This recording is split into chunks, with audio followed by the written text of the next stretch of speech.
नहीं। अस्सलाम वालेकुम viewers, medical herbal doctor Mohammad Fayaz आपकी खिदमत में हाजिर है। जिन हज़रात का मसाना कमज़ोर है, पेशाब बार बार आता है, ब्लैडर वीक हो गया है, उन हज़रात के लिए नहायत ही मुफीद टिप लेके आया हूँ।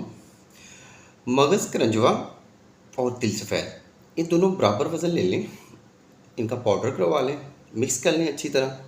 सुबह शाम 1-1 ग्राम मक्खन के साथ लें। मक्खन तकरीबन 2 से 3 ग्राम हो, 1 ग्राम ये हो पाउडर। सुबह शाम ये 2 खुराकें लें, 2 दिन नागा करें, फिर 2 खुराकें लें, फिर 2 दिन नागा करें।